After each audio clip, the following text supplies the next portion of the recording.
네, 시청자 여러분 안녕하십니까.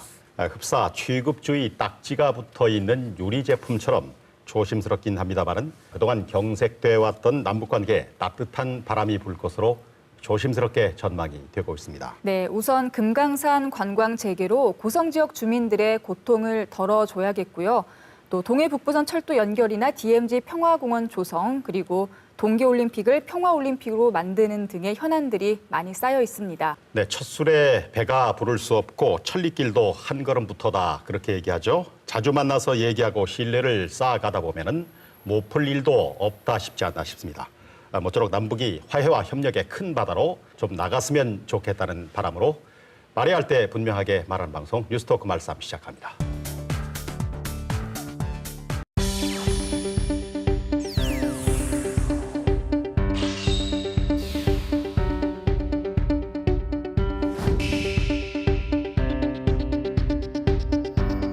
네, 현장을 직접 뛰고 있는 보도국 기자들과 함께하는 뉴스톱 보기 한 발 더 시간입니다. MBC 강원 영동 보도국의 유인호, 이용철 두 기자 나왔습니다. 어서 오십시오. 안녕하세요. 자, 강원랜드의 불통 논란부터 좀 짚어보도록 하겠습니다. 이용철 기자가 취재를 했는데요. 네. 강원랜드가 지역 주민과 제대로 소통이 되지 않는다 그런 얘기가 지역에서 많이 있었는데 9월 1일인가요?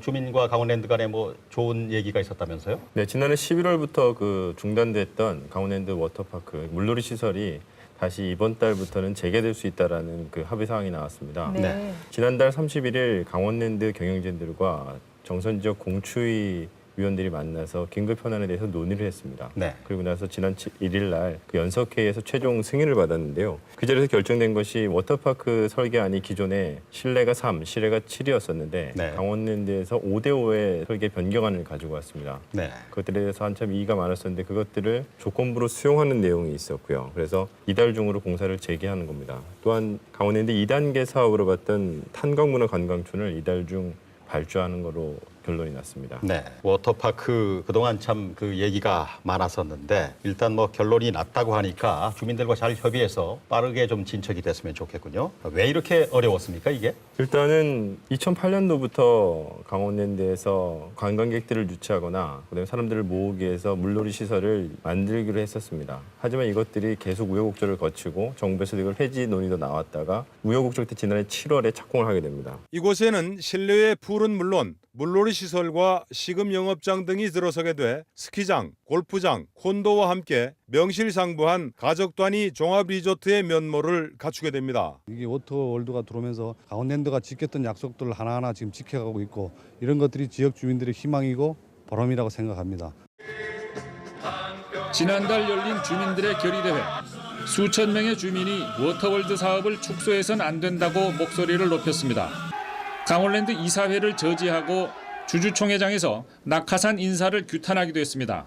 산자부에서는 감사위원 교체로 인한 감사 결과가 발표가 지연이 된다고 그렇게 얘기를 했고요. 산업부는 원하는 대로 추진 결과가 나올 때까지 최선을 다하겠다는 의지 표명은 했습니다. 강원랜드 워터월드 조성공사가 우여곡절과 수많은 진통 끝에 결국 첫 삽을 떴습니다. 모두 1,672억 원이 투입되는 대규모 사업입니다.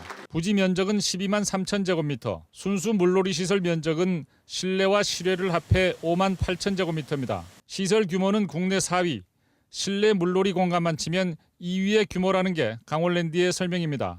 명실상부한 종합 리조트로의 발돋움과 함께 특히 해강 지역의 새로운 신성장 동력원으로서 지역과의 상생을 더욱 공고히 할 수 있게 된 점이라고 생각합니다. 네. 공교롭게도 함승희 사장이 지난해 11월 취임을 했는데요. 네. 그 이후에 동절기라는 것도 맞물렸겠지만 공사를 중단했었습니다. 그리고 올해 1월부터 설계에 대한 재검토를 지시가 되었고요. 이것들이 불거지기 시작했고 지난 8월 달에 주민설명회에서 5대5로 바뀔 수 있다는 얘기가 나온 겁니다. 네. 연 85만 명의 물놀이 관광객이 와서 약 50억의 연수익을 낼 수 있다라고 지금 사업성 평가가 돼 있는데 연 85만 명이라는 그 근거가 너무 추상적이고 주관적이고 자의적입니다. 그러면서 주민들이 이거에 대해서 항의를 하고 그다음에 도시 곳곳에다 플랜카드를 거는 등 반발을 하기 시작했기 때문에 이것이 이렇게 크게 됐었습니다. 네. 워터월드는 저희들이 지난번에 대정부 투쟁을 통해서 원안을 해달라고 해서 감사원이 이제 허락을 해서 원안 추진하는 과정에서 강원랜드 대표이사가 지역하고 소통 없이 일방적인 어떤 설계 변경을 하는 바람에 지역에서 굉장히 지금 잘못됐다고 얘기하는 겁니다. 제일 중요한 거는 강원랜드가 폐광 지역을 위해서 설립이 됐고 당연히 뭐 심한 건 아니지만은 어느 정도 할애할 부분은 해야 된다고 생각합니다. 그리고 지역 주민들을 고단 폐광 지역 4개 시군을 주인으로 좀 섬겨야 된다고 그렇게 생각하고 있습니다. 그럼 여기서 뭐 3대 7로 하냐, 5대 5로 하냐 이게 분쟁이 될 만한 쟁점 사안이었던 건가요? 건물을 짓고 그 안에 실내화를 하다 보면은 거기에 많은 돈이 들어갈 거 아닙니까? 네. 그죠? 네. 그러다 보면은 전체 규모가 축소가 될 수가 있다. 워터파크. 같은 돈을 투자했을 경우에. 그렇죠. 네. 그런 부분 때문에 또 우려가 됐고 또 처음에 이 부분에 얘기가 나왔을 때는 강원랜드에서도 이 논의가 시작되기 전에 일부 지역 주민들은 그런 것들을 요구를 했었습니다. 뭐냐면 여기가 뭐 고지대이기도 하고 겨울철에 많이 놀려면 아무래도 실외보다는 실내 시설이 많아야 겨울에 물놀이를 할 수 있었을 텐데 여기는 고지대다 보니까 바깥에 저 넓은 그 오토월드 시설을 과연 며칠이나 사용할지 지역에서는 좀 의문스럽습니다. 그래서 지역에서는 실내를 넓게 해서 강원랜드 많은 관광객들이 오토월드를 실내에서 많이 이용할 수 있도록 실내 시설을 늘리려면 지금보다 예산을 많이 늘려야 할 텐데 당초 예산을 가지고 감사원이나 정부를 이미 설득해 놨는데 네. 실내 시설을 늘리다 보면 그만큼 예산을 추가로 달라고 해야 될 텐데 이게 어렵고 또 만약에 이 예산을 그대로 한다면 규모를 3분의 2나 3분의 1 정도 더 줄여야 할 수 있기 때문에 지역 주민들 입장에서는 어떻게든 생각했던 것보다 작아지는 것들을 원치 않다라는 게 그 배경에 깔려 있습니다. 네. 네. 아무래도 이 규모가 작아지면 좀 주민들은 좀 관광지의 규모가 작아지다 보면 네. 뭐 싫어할 만 하겠어요. 그렇죠. 감사원, 국회 여러 가지 지적이 나왔던 것도 결국은 경제성인데 네. 강원랜드가 아무리 황금알을 낳는 거인이 뭐 수천억의 돈을 버니 해도 네. 적자가 나는 사업장이 너무 많으면 곤란한 거 아니냐. 네. 지금 자회사들 거의 적자나고 있잖아요. 네. 예. 주민들은 고객이 오게 만들려면 굉장히 좀 규모가 있고 경쟁력이 있어야 된다. 네. 경쟁력을 곧 규모로 본 거죠. 네, 네. 예. 정부는 그렇게 하지 말라고 하고 네. 이 사이에 끼어가지고 강원랜드가 상당히 애를 먹었는데 결국은 많은 노력을 해서 선방을 했었죠. 그때. 네. 그래서 주민들도 어느 정도 만족하는 선으로 타결을 봤었고 네. 초창기에 이 워터파크 문제가 나오고 나서 이 규모를 줄인다, 축소한다, 아니면 폐지한다라는 것들이 계속 반복이 됐고 네. 사업은 하지 않고 지연되고 있다 보니까 서로의 신뢰가 신뢰에, 많이 없었던 네. 거죠. 어쨌든 뭐 우여곡절 끝에 이제 합의가 잘 됐잖아요. 공사가 잘 진행이 돼야 할 텐데요. 그런데 뭐 강원랜드와 폐광 지역 간에 또 의사소통이 잘 안 되는 부분들이 이것 말고도 더 있는 걸로 알고 있습니다. 네, 올해 2월에 설 명절을 앞두고 강원랜드 계약직 직원들 240여 명한테 계약 해지 통보가 갔던 적이 네. 있습니다. 물론 뭐 결과론적으로는 지역에서도 반발하고 정치권에서도 이 부분을 짚고 넘어가면서 정규직이 되긴 했지만 네. 그런 통보를 받은 분들이 우리 지역에 특히 폐광 지역에 살고 있는 사람들이고 지역에서 봤을 때는 이게 지역과 어떤 이 정도의 규모라면 어느 정도의 의사소통이 있었고 사전에 통보가 있었어야 되지 않냐 이런 부분에서 또 같은 맥락으로 볼 수 있다는 지적이 나오고 있습니다. 네.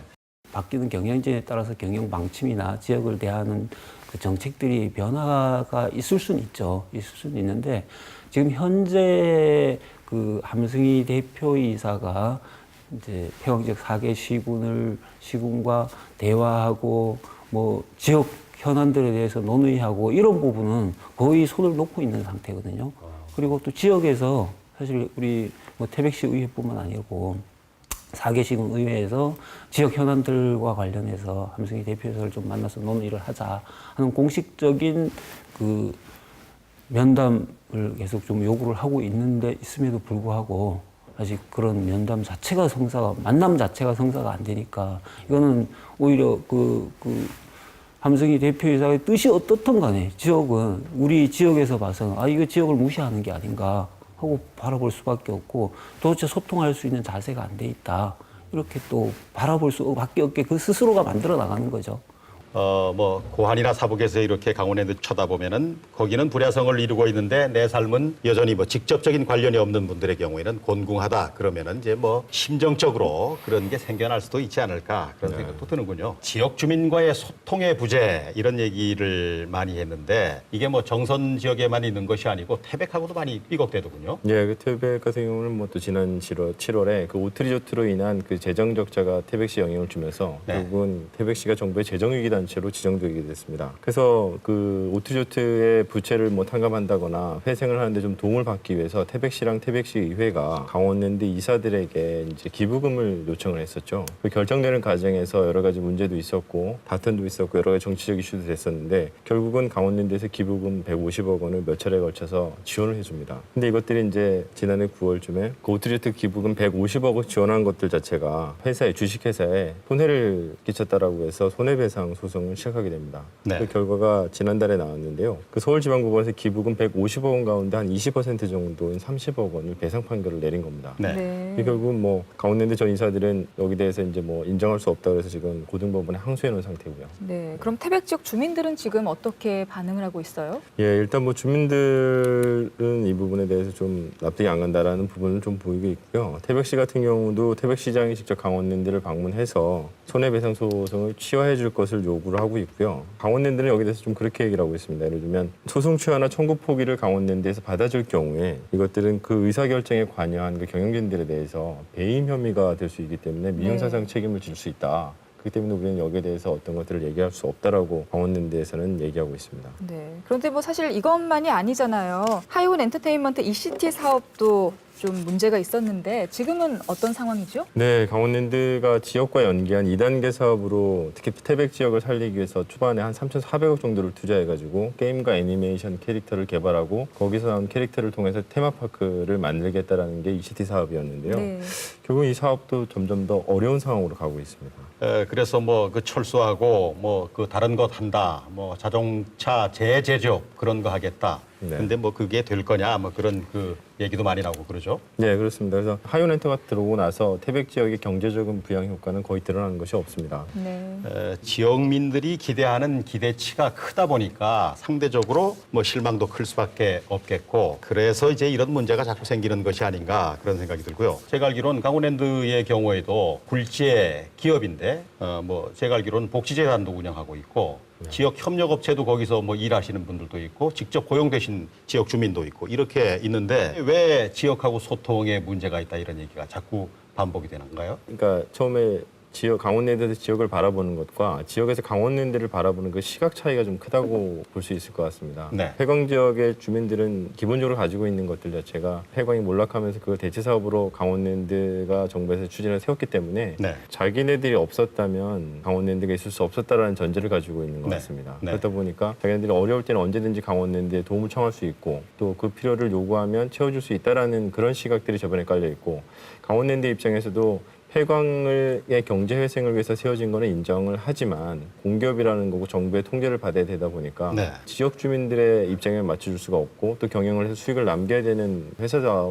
보니까 그런 차이가 점점 더 커지는 것 같습니다. 네. 페트법이 일몰이 이제 10년 남았어요. 10년 후에 그럼 강원랜드 어떻게 쓸 건지 그럼 지역과 함께 고민을 해야죠. 그러니까 이런 미래 비전을 자꾸 혼자 앉아가지고 고민하지 말고 정말 이 지역을 지켜온 사람 같이 고민했을 때 거기서 대안이 나오고 혹시라도 만약에 안 됐을 땐 지역이 강원랜드를 지켜낼 수 있는 지금까지도 그래 왔고요. 지난 20년 동안 지역에서 전자카드제 도입 반대한다 지켜왔죠. 마지막 최근에 나니까 워터월드까지 지켜왔죠. 그냥 그 정도로 지역에서는 어쨌든 강원랜드를 지켜온 그 경험이 있기 때문에 서로 간에 그 신뢰를 하고 우리가 지역과 같이 가야 되겠다. 지역도 마찬가지로 강원랜드에 불필요하게 무슨 강원랜드 뭐 이거 내놔라 저거 내놔라 이럴 필요 없어요.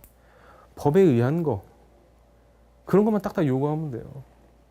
폐광 지역의 경제 회생을 위해서 설립이 됐다는 강원랜드의 창립 정신 이거 한번 뭐 되새겨 볼 필요는 있겠고요. 강원랜드는 지역과의 더 적극적인 소통을 해야 되지 않을까 싶습니다. 또 지역에서는 지역의 이익만 쫓을 것이 아니라 강원랜드의 기업으로서의 지속 가능한 성장 이것도 함께 깊이 고민할 필요가 있겠다는 생각이 듭니다. 강원랜드는 경쟁력을 가져야 되겠고 폐광 지역은 자생력을 좀 찾았으면 싶습니다. 이용철 기자였습니다. 네, 님비 현상이라고 아마 들어보셨을 겁니다. Not in my backyard, 내 집 뒷마당은 절대 안 된다. 뭐 그런 거죠. 혐오 시설 같은 것이 들어오는 것을 반대하는 것을 말하는데 이와는 반대로 핀피라고 그래서 Please in my front yard, 제발 우리 집 앞마당에 들어오게 해주세요. 이런 현상도 있죠. 대치되는 개념 같긴 합니다만은 이해가 걸려 있다는 점에서 근본적으로 같은 얘기죠. 우리 사회 곳곳에는 이런 일들이 수도 없이 많이 벌어지고 있는데요. 반대를 위한 반대와 또 반대급부를 얻으려는 이기심도 문제지만 미흡한 여론 수렴과 또 밀어붙이기식 진행도 갈등 확산에 한 몫을 하고 있습니다. 네, 갈등을 해결하는 첫 걸음은 역시 무릎을 맞대고 흉금을 터놓고 하는 대화에 있지 않나 싶습니다. 뉴스토크 말씀 이번 주는 여기까지 하겠습니다. 여러분 고맙습니다.